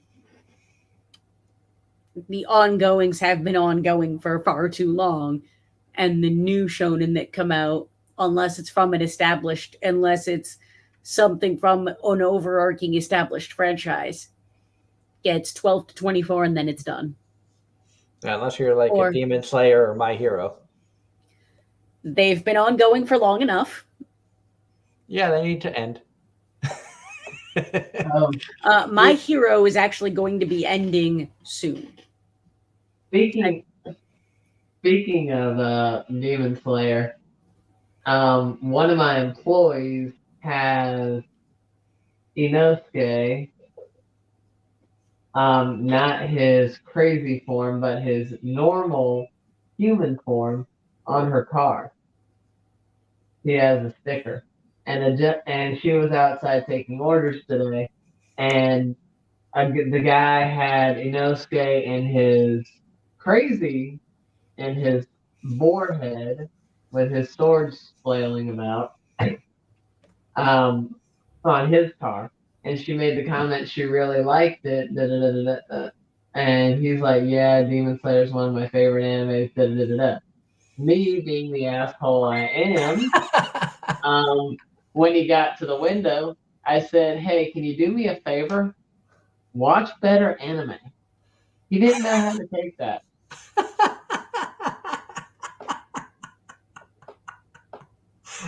Was I rude? No. Yes, but that's funny. Watch better anime. And I didn't even know about the encounter that those two had. And then later on, she came back inside. I was like, hey, I saw your people outside. She's like, what do you mean? What are you assuming? What are you trying to do? Da-da-da-da-da-da. I'm like, yeah, I saw your fandom out there. She's like, oh, yeah. And then she told me about the experience. And I told her what I said, and she's like, "What?" I'm like, "Yeah." And John Knight's agreeing and laughing with us about this story. I think the fact that it came from you and you called yourself an asshole, because good little Darren hardly ever swears on the air. Agreed. That's my job. Yeah. Well, no, never mind. I don't curse even on the 18+ shows. You have a little bit on the 18 plus stuff, but not very often. But that is funny. And I know people give me a lot of flack because I'm not really a shonen person. I like the isekais. I've never seen the big animes out there. Shows like One Piece and Naruto and Dragon Ball and See, I just get like I my friend groups. I get no matter which friend group, someone has to give me a hard time because I don't like certain things. Well, that's what friends do. Otherwise, they wouldn't be your friends. Pretty much, no one understands how I didn't like One Punch Man. I got through, I think, 3 episodes, 2, maybe 3 episodes before just being like, nope, I'm done watching this. Did not like it. I mean, it has its place. I understand why it was so popular when it came out. Was not for me. remember, Bo Fury is what I was hoping SAO would have been.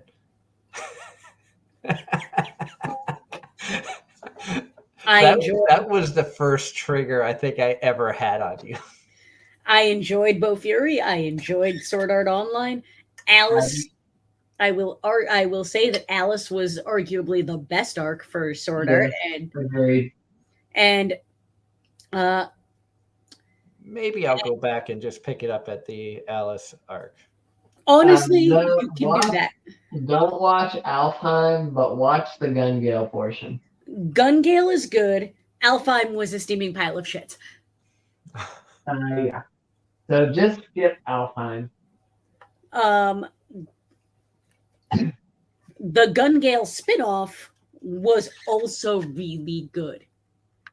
And I know you're happy for more of that. I am actually, because that was really good. And yeah, Shinon and Kirito made an appearance for all of 5 seconds. Well, don't forget, most of Alice was done without Kirito in it, and that's probably why it was so good. And don't forget, Kikik said, "Why is the best SAO without Kirito?" Which is literally the truth. Maybe he was just shit.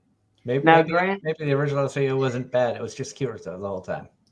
No, the season 1 part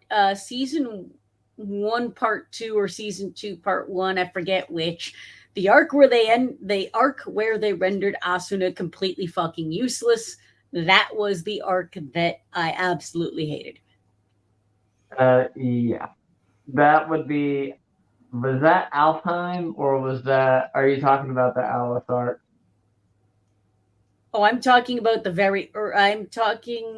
She was talking early SAO, pre-Alice. I don't remember if it was Alfheim or the part immediately before Alfheim. Alfheim was the one where she got locked up by the person that was trying to marry her. Then yes, that was Alpha. Then yes, I'm talking about Alfheim. Because remember, she was one of the very few that wasn't released. She was one of the very few that wasn't released immediately from the gear because of her abusive fiance. And going back to the question that I asked earlier about what anime really came from out of nowhere, we put Ross's brain to work. I think he overexerted himself. Did he blow a gasket? Ross goes, "Doug, that was a really hard question, but I figured out my answer. Open-minded about watching the anime I loved, but every bit of it when it finished. And that anime is Miss Kozumi Loves Her Ramen Noodles." Never heard of that one. I have never heard of that one either. Huh.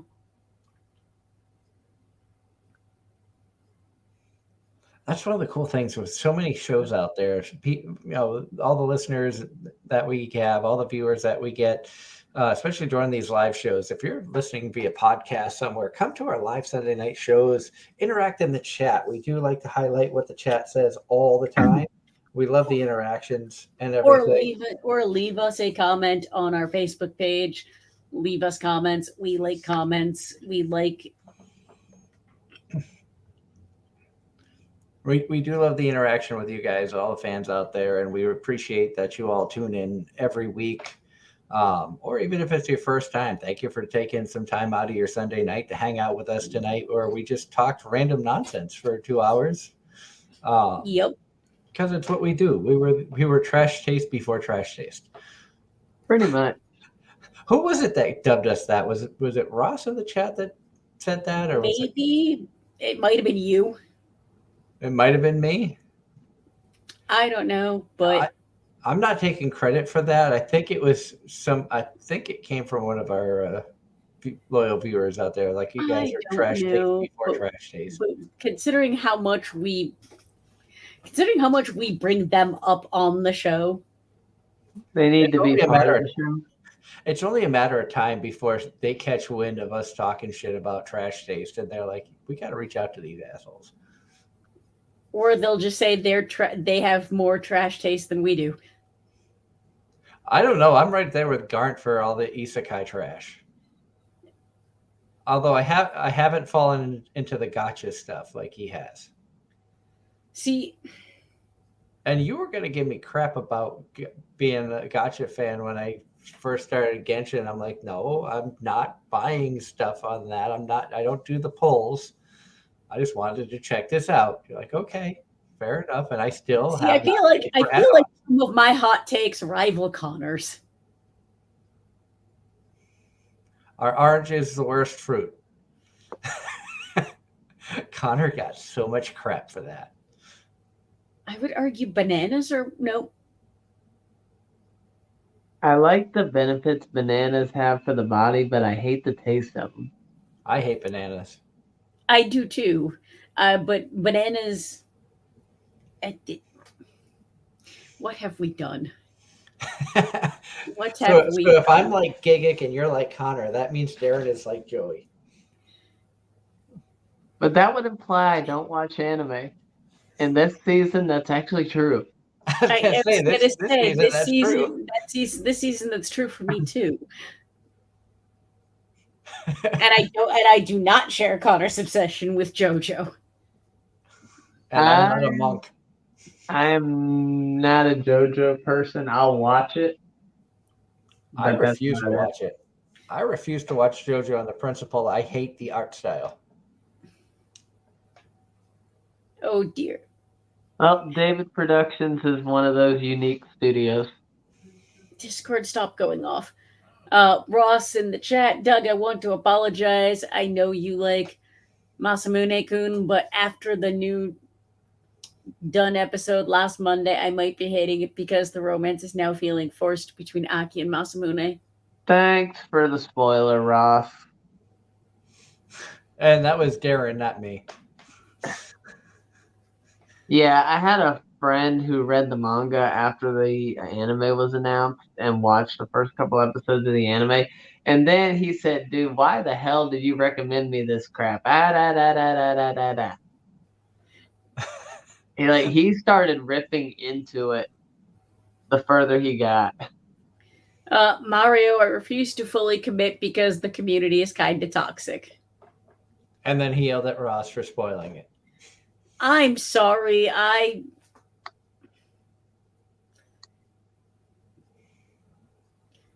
sorry. Remember, people, I ain't had time to watch Jack this season. So the less I know, the better. That'll teach me. And Mario's caught up. Ross apologizes, saying he forgot. I didn't know who was going to watch what. When it comes to each season, I generally have the largest watch list out of both of y'all. And the least amount of time to actually watch stuff. Yes. until you quit your day job and just worry about the landscaping, and then you can watch all the anime you want. Yeah, because then I'll be able to stay up later because I won't have to get up as early. Exactly. So do That's that. what I did during my whole vacation. I binged several series. So it sounds like that's what you need to Please. do. Your mental health will be happier. I have mental health. You will once you leave the morning job. Granted, I do thank you for the breakfast. Oh, you're welcome. So long as you enjoyed it, and the fact that I got to teach you what real Bojangles is and not that stuff that's by your house now. Yeah, So now you're going to be disappointed every time you go there. I just won't go there. I'd make it simple. Yeah, I just won't go. The Bowberry biscuits are really, really good down there. I will say that. I can understand Caitlin Barr's obsession and the sadness that she can't get them.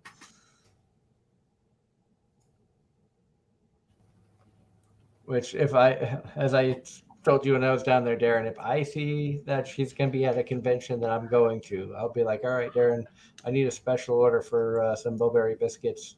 I'm going to say hi to Caitlin Barr.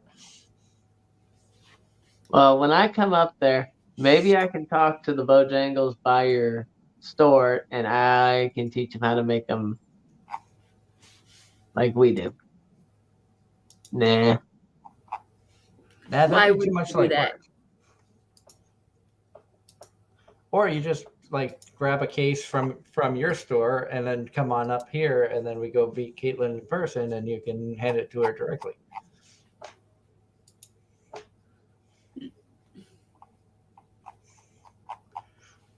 But I just looked at the time, and we are just about out of time. Again, we want to thank everybody for tuning in tonight. We had so much fun talking random nonsense.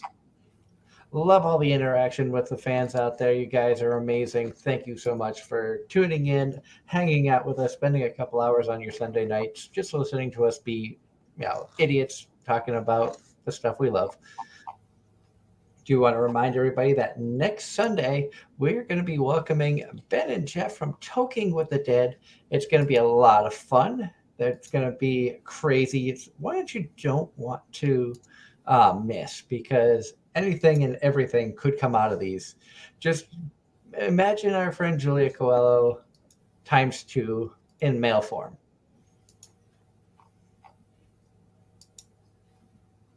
I think It can't be any worse than your friend Jay Moore's. It was Jay Moore's isn't the bad one. It was Jason Moulton. Oh, my bad. I was gonna say, and I know this distinctly started with a remember J. that. I mean, granted, knowing Talking with the Dead guys, they might show up wearing just like a sock. You never know.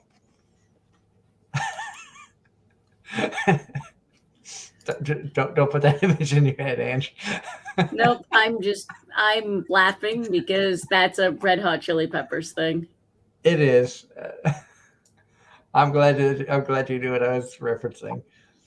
Unfortunately, Angela will not be here the next couple of weeks. She is going off on another trip. So I hope that you have a fun and safe trip out to Greece. For anyone, if I actually find relevant show anime or nerd adjacent content, I will post pictures to the Facebook page so people can look out for that. Otherwise, in a few weeks, when I come back and we don't have a guest, I'm sure these guys will start asking questions, and I will talk about my travels. August 20th, there may not be a show. That's going to be tentative to my work schedule. I'm not sure. It says that I have a meeting at noon at my job. So it's like a safety meeting or a training meeting with all the conductor trainees that are training on the job. The last one lasted almost 8 hours. So if that's the case, there will not be a show on the 20th, but we'll let you know more when I know more. But definitely on the 27th, the show will return, probably with Angela at the helm. Which means, Darren, you're in trouble. And Okay. if there's no guest, that means You get to listen to Darren Nico Nico Ni all night. honestly, Ross, enjoy that concert. Yes. But if I'm doing the show, granted, it could be anything. If it's an open chat, God only knows. The World God Only Knows. That was an interesting series. And Ross made a comment, Darren, about you wanting Anna's love cookies. No, I will deal with Blue Snow and her shenanigans before I deal with Anna. That came out of nowhere. I just looked down and I'm like, wait, where did that come from? We haven't even mentioned Shimonetta in like weeks. Yeah. Tepekai Yakwindamo was the original Shimoneta. But on that note, everybody have a wonderful night. Enjoy your week. Be safe out there, and we'll be here right again next Sunday with Token with the Dead. So until then, thank you for tuning in to Anime-Zing Radio right here on Facebook, YouTube, and Twitch. Good night, everyone.